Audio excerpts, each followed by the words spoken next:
말씀의 제목은 말씀을 통해 세워지는 삶이라는 제목으로 하나님 말씀 전하겠습니다. 음력으로 올해 한 해를 시작하는 설 주일을 우리가 맞이하게 되었습니다. 올 한 해 하나님의 말씀을 듣고 우리의 삶 가운데 부어주시고 또 새롭게 하시는 하나님의 은혜가 저와 여러분에게 함께 하시길 바랍니다.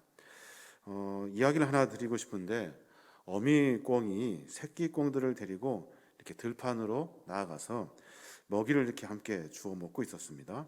그때 그런데 엄마가 어미꿩이 새끼 꿩에게 단단히 주의사항을 한 가지 알려주어요.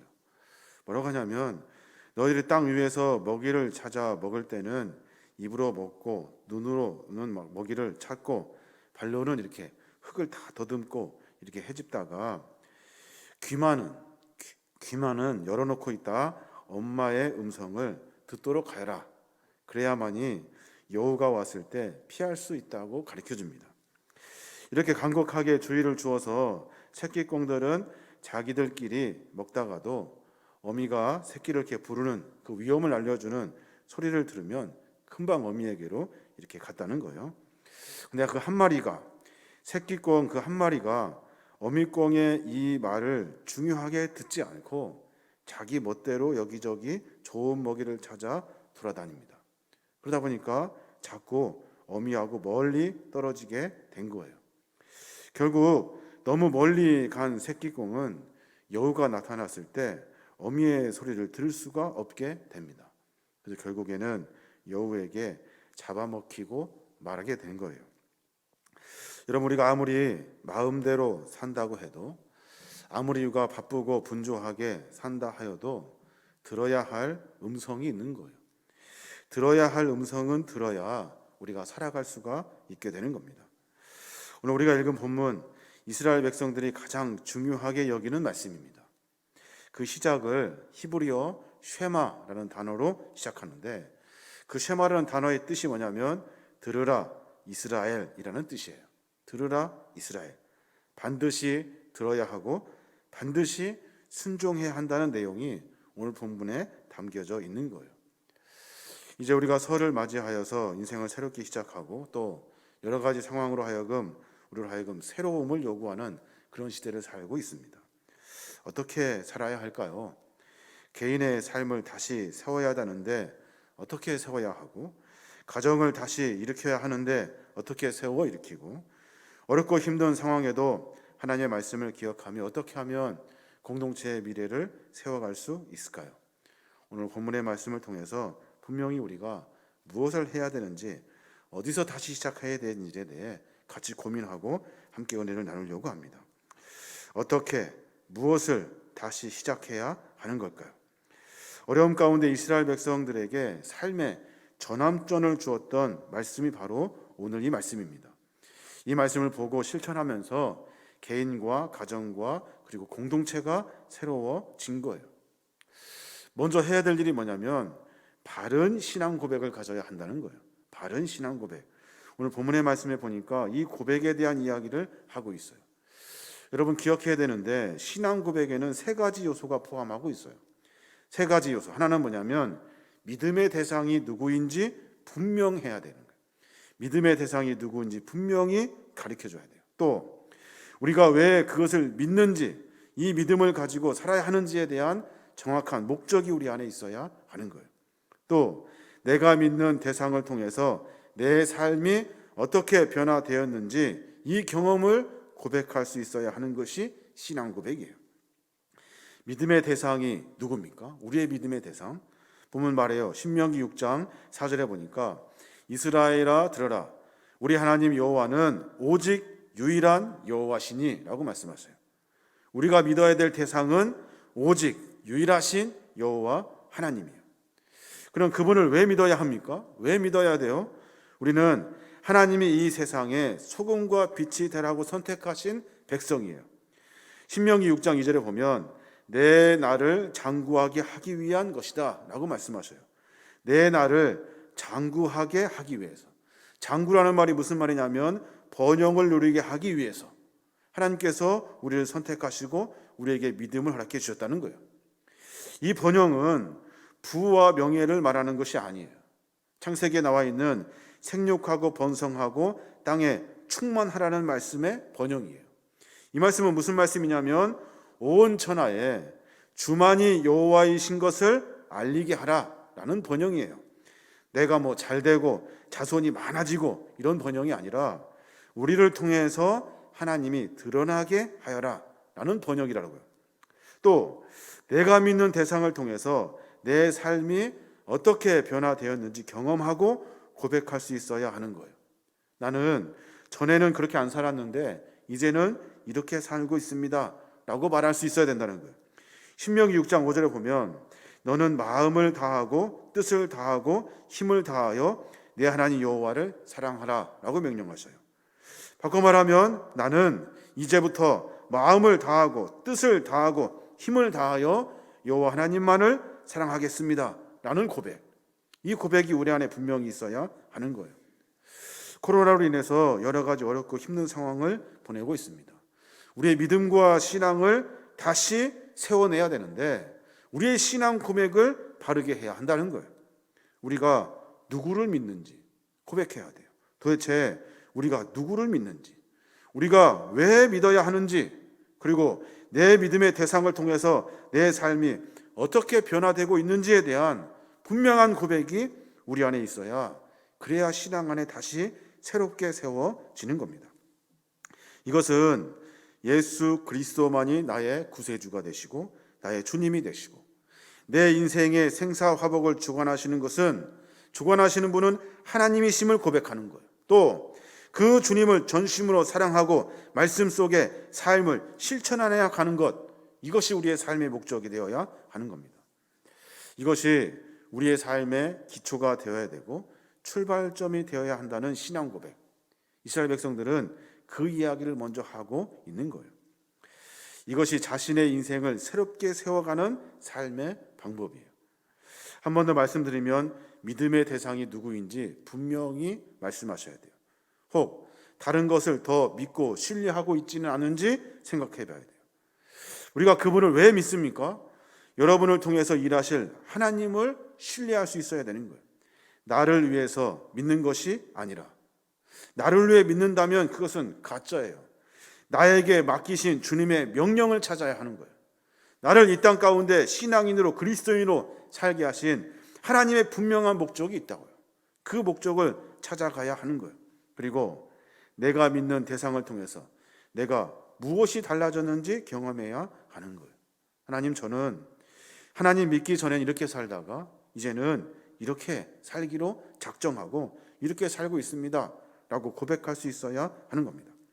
이것이 어려움 가운데 이스라엘 백성들이 이길 수 있는 방법이고, 우리 역시 마찬가지로 코로나19의 이 어려움 속에서도 신앙의 삶을 지켜가 하나님 안에서 새로움으로 만나게 하는 거룩한 믿음의 삶의 시작이 되는 거예요. 여러분의 신앙 고백을 다시 세워내야 하는 거예요. 그래야 새로워질 수 있다는 겁니다. 이스라엘 백성들은 가나안 땅에 들어가기 전에 모든 이스라엘 백성들에게 선포해요. 우리 다시 한번 점검해 보자. 우리의 신앙의 고백을 다시 한번 세워보자 하면서 대상이 누구인지 니네 말해봐. 우리가 왜 주님을 섬기는지 말해봐. 우리가 무엇이 달라졌는지 말해봐 라고 이야기하고 있는 거예요. 또 하나, 코로나19로 사람들의 관심이 집중되는 곳이 있어요. 그것이 뭐냐면 가정이잖아요. 가정, 이 가정에 대한 고민을 하고 있어요. 이스라엘 백성도 마찬가지입니다. 가나안 땅에 들어가기 전에 우리가 새로워져야 하는데 신앙 고백뿐만이 아니라 우리의 가정을 새롭게 회복해야 된다라고 이야기하고 있는 거예요. 인터넷을 한번 뒤져보니까 거기에 보니까 어떤 초등학생이 그림 일기를 이렇게 한 장 썼어요. 그 그림 일기를 보니까 그런 내용이 들어있습니다. 방학이 길어지자 엄마들이 괴수로 변했다. 그 중에서 우리 엄마가 가장 사납다. 그래서 나는 아주 두렵고 무섭다. 그래서 나는 아주 고통스러운 삶을 살고 있다. 초등학생이 쓴 그림 일기예요. 전염병으로 가장 큰 발견을 한 것은 아마 평상시 그 평범한 일상이 얼마큼 소중한지 아는 거예요. 그리고 또 하나는 뭡니까? 우리의 가정이 새로운 발견이 되고 있어요. 코로나 속에서 우리의 일상이 많이 축소되면서 가정에 머무는 시간이 많아졌습니다. 그러면서 자녀들에 대한 새로운 발견을 하게 된 거예요. 그러면서 우리 가정이 더 이상 이대로 가면 안 되겠다라는 이런 위기의식이 우리 안에 있는 거예요. 게다가 우리 자녀들을 어떻게 길러야 할 것인지에 대한 구체적인 고민이 시작된 거예요. 우리도 마찬가지, 저희 집도 마찬가지예요. 저희 집도 이제 결단을 하고 TV를 끊었어요. 제가 전화해서 TV 이제 안 보겠습니다. 끊어주세요. 계속 TV만 보는 거예요. 이런 모든 결단들이 있어요. 분명한 것은 가정이 말씀으로 새롭게 새로워져야 하는 거예요. 하나님께서는 이스라엘 백성에게 하나님의 말씀을 전달하고 가르치는 통로와 장소로 무엇을 삼냐면 교회가 아니라 가정을 먼저 선택하셨어요. 가정이 하나님의 계명을 증거하는 중심이 되어야 한다고 말씀하고 계시는 거예요. 가나안 땅에 들어가기 전에, 새로운 삶을 시작하기 전에 우리의 가정을 먼저 점검해 보자고 지금 성경 본문은 말하고 있는 거예요. 그러면서 부모들이 하나님의 말씀을 마음에 새겨야 한대요. 6절에 뭐라고 말합니까? 오늘 내가 너에게 명령한 말씀을 마음에 새기고 라고 말씀하셔요. 말씀을 마음에 새기래요. 잠언서 3장 3절에 보면 그런 말씀이 있어요. 인자와 진리가 내게서 떠나지 말게 하고 그것을 내 목에 매며 내 마음판에 새기라. 그리하면 하나님과 사람 앞에서 은총과 기중이 여김을 받으리라 라고 말씀하셔요. 인자와 진리의 말씀을 우리 마음판에 새기래요.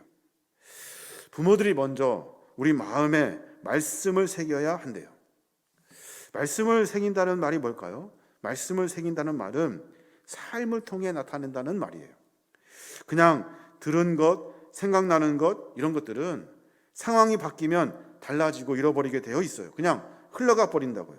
그러나 삶 속에서 깊이 새겨진 것은 세월이 지나고 상황이 바뀌어도 그것은 그대로 보여지게 되어 있어요. 다시 말해서 자녀들은 부모의 삶을 보면서 배워간다는 겁니다. 무슨 삶을 가르쳐 주어야 할까요? 무슨 삶을?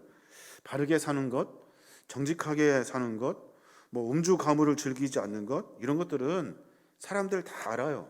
다 알아요. 우리가 가르쳐야 될 것, 우리 신앙인들이 가르쳐야 될 것에 대해서 신명기 6장 20절부터 구체적으로 가르쳐주고 있어요.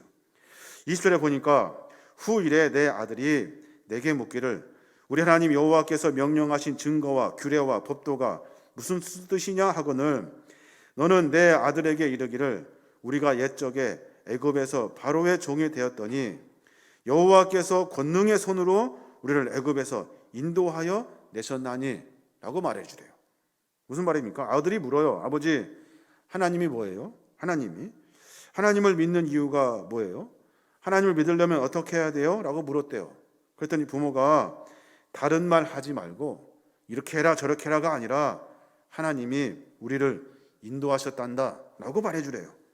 어려울 때 구출해 주셨고 그때마다 큰 은혜를 베풀어 주셨고 우리를 이렇게 살게 하셨고 지금까지 지금 이 자리에 인도하신 분이 누구냐면 하나님이셔 라고 말씀해 주래요. 말해 주래요.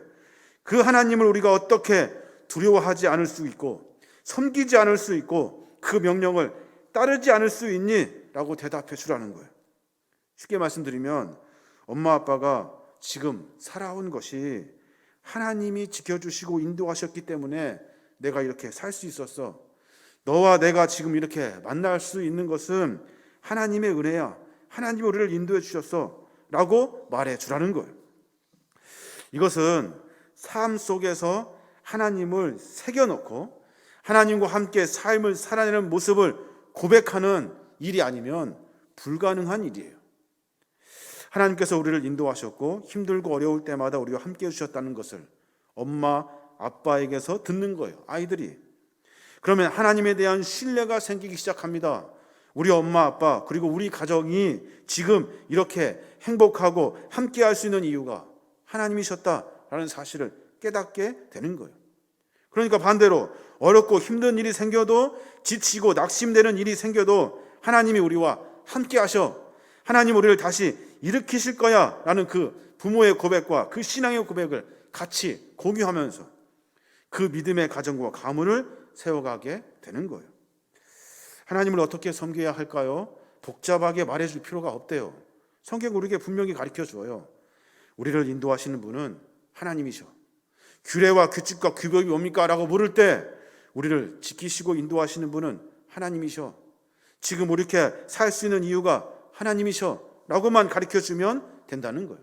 그러면 가정이 새롭게 세워진다는 겁니다. 저와 여러분이 코로나19로 인해서 가정에 대한 고민을 하게 되는데 이 가정을 바르게 세워내야 하는 거예요. 이 가정을 지키시고 인도하시는 분이 하나님이라고 자녀들에게 가르쳐 주어야 하는 거예요. 또 한 가지, 어떻게 하면 코로나19 시대에 우리가 모든 것을 새롭게 세워낼 수 있을까요? 성경은 우리에게 무엇을 가르쳐 주고 있을까요? 그것은 뭐냐면 어떻게 신앙을 지키며 살 것인가에 대한 고민이에요. 너희들이 이제 앞으로 어떻게 살 거니? 라고 하는 거예요. 하나님의 말씀이 세상 속에 삶으로 증거되어야 한다고 가르쳐 주어요. 오늘 말씀에 보니까 그렇게 말해요. 신명기 6장 8절부터 너는 또 그것을 내 손목에 메어 표로 삼고 내 미간에 붙여 표로 삼고 또 집 문설주와 바깥 문에 기록할지니라 라고 말씀하셔요. 이스라엘 사람들은 자기 손과 이마에 하나님의 말씀을 메고 붙이고 다녔대요. 또 문설주와 바깥 문에 그 말씀들을 다 써서 이렇게 붙여놨대요. 이것은 형식적인 모습이 아니에요. 이것은 형식적인 것이 아니에요. 하나님의 말씀을 세상 속에 분명히 증거하려고 하는 몸부림이에요. 이웃 사람들이 지나가다 봐요. 문설주에 바깥 문에 기록된 말씀들을 읽는다고요. 이웃 사람들이 우리의 모습을 봐요. 미간에 붙였던 말씀도 확인하고 손목에 메었던 하나님의 말씀도 확인해요. 쟤네들은 도대체 어떻게 사는 거야? 무슨 근거로 살고 있는 거야? 라고 물을 때 우리는 하나님의 말씀에 근거하여 살고 있어 라는 것을 보여주라는 거예요. 어떻게 신앙생활 할 거니? 어떻게 믿음을 지키며 살 거니? 라고 말할 때 우리는 말씀 중심으로 살아 라고 사람들이 이해하고 받아들일 수 있도록 우리의 모습을 점검해야 된다는 거예요. 생각해 보십시오. 초대교회가 갑자기 믿는 자의 수가 급격하게 많아집니다. 급격하게. 왜일까요? 다른 종교를 믿는 사람들을 쉽게 포용해서 받아들여서 그런 것이 아니에요. 다른 사람들에게 관심을 주고 그 사람들의 취향과 목적과 방향을 잘 맞춰주어서 그냥 믿는 자들이 많아진 것이 아니에요. 왜 갑자기 초대교회에 믿는 사람들의 수가 급격히 늘어나냐면 그리스도인들은 참으로 독특한 삶의 특성을 가지고 있다는 거예요. 참으로 독특한 삶의 특성. 그게 뭐냐면 저 사람들은 말씀대로 살더라는 거예요. 말씀대로 살려고 하다 보니까 박해도 많이 받고 힘들어요. 그런데 말씀대로 살려고 독특한 특성을 가지고 말씀을 몸부림치면서 지키면서 살려고 했다는 거예요. 그것이 다른 세상 사람들에게 매력적이게 느껴졌고 신비롭게 느껴졌다는 거예요. 우리도 마찬가지예요.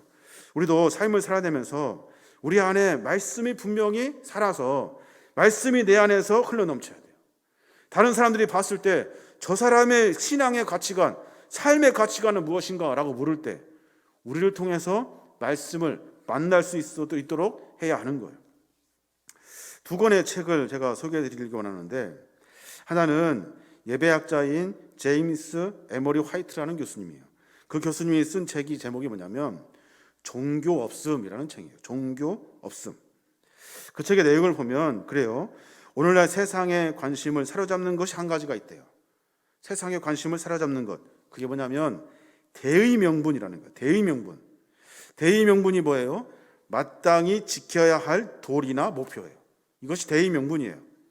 그 세상에 교회는 역시 교회다라는 거예요. 이것이 대의 명분을 교회가 제공해 주어야 한대요. 역시 교회는 교회야. 역시 신앙인들은 신앙인이야. 역시 우리 아버지는 우리 아버지 이런 것처럼 대의 명분을 만들어 주는 거예요. 제임스 에머리 화이트 교수님은 그 대의 명분을 뭐라고 말하냐면 본문에 그 마태복음에 나와 있는 착한 행실로 말합니다. 착한 행실.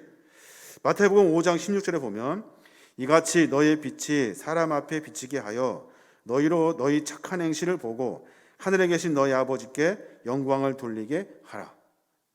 너희 빛이 사람 앞에 비치게 하여 너의 착한 행실을 보고 하늘에 계신 너희 아버지께 영광을 돌리게 하라. 누가요? 모두가 다. 세상 사람들 모두가 다. 코로나19 상황에서 교회가 이토록 어려움을 겪는 이유는 우리가 믿음과 신앙생활을 하면서 어쩌면 세상을 피하여 감추어 살고 있는 신앙의 모습들을 보면 우리 안에 대의 명분이 없어요. 나는 그리스도인이야. 그래, 역시 너는 그리스도인이야.